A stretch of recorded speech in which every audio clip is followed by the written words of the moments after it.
Things I need to show you here. The first thing is how to create a couple of planes. We're first going to create an angled plane, and then we'll create an offset plane. So to create the angled plane, the first thing I need to do is create an axis. And all this can be done over here on my references. So first thing I'm going to do is create an axis. And basically I'm going to do the intersection of two planes, which for our purposes here will be the intersection of that front plane and that right plane, which will put an axis right through the center as shown like that. Okay, so the next thing we're going to create is an angled plane. Okay, so we're going to create a new plane. Okay, and our first reference will be that axis I just created. Okay, and then my second reference will be this front plane like so. Okay, and then what I'm going to do is I'm basically going to put in an angle. So it could be 45-degree angle, or it's harder to see, a 30-degree angle, which is what I had there. I can flip it so it rotates the other way, however it works for you. But again, got the axis and then the plane and then the degree that I'm rotating it about. Okay, so that's how I create an angled plane like that. Now, to create an offset plane, just make sure nothing's selected here. Okay, I go into this reference and I select plane. Now I can just say select this top face like this, and I can just put in, if I just select that face, I can just put in 75 inches, 1 inch, whatever it is, hit enter, and it'll actually create a plane that is 1 inch offset from that. Okay, so that's how I can create both an offset and an angle plane. So quickly, once I create this, I can go ahead and sketch, and I'll sketch on this angled plane that I have here. Okay, so the first thing I'm going to do is I'm actually going to select that line, okay, and then convert it as an entity. So it'll actually put a line. Oh, I think I'm on the wrong plane here. Okay, let me actually just delete that last plane that I created. Get out of my sketch here, and I'm going to delete that plane. And it's basically saying, hey, you started a sketch in there. Are you sure? Yes, I'm sure.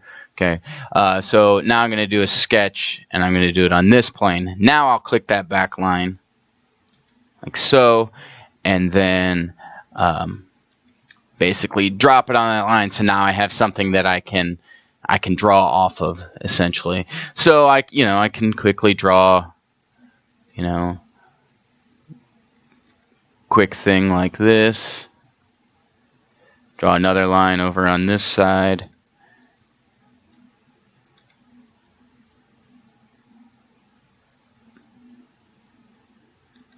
Like so.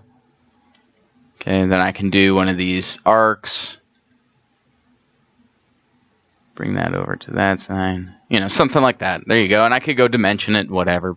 But I just want to, let me trim this up first of all. So I want to trim that line a little bit. So I've got that sketched out on there. I'm going to go ahead and finish that sketch. Now what I'm going to do is I'm going to extrude that right here.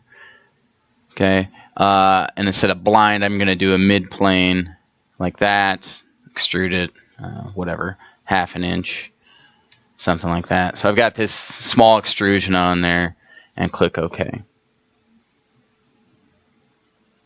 Okay, so I'm going to go ahead and save this.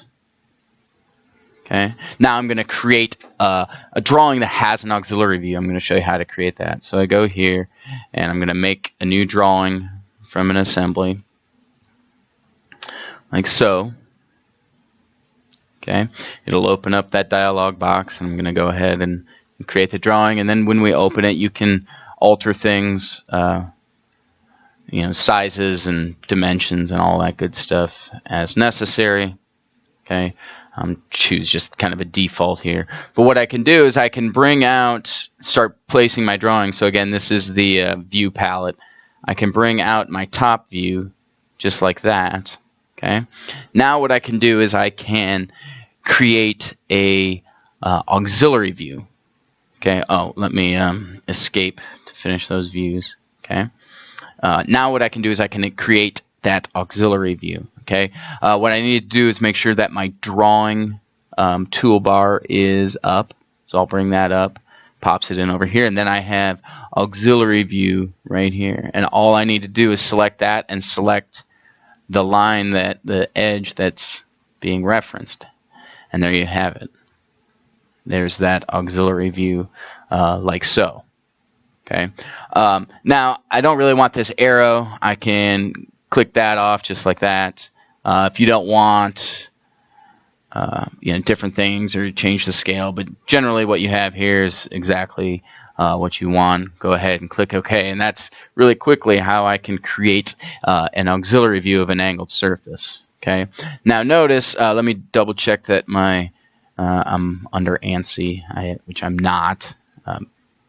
So it follows those dimensioning rules. Okay.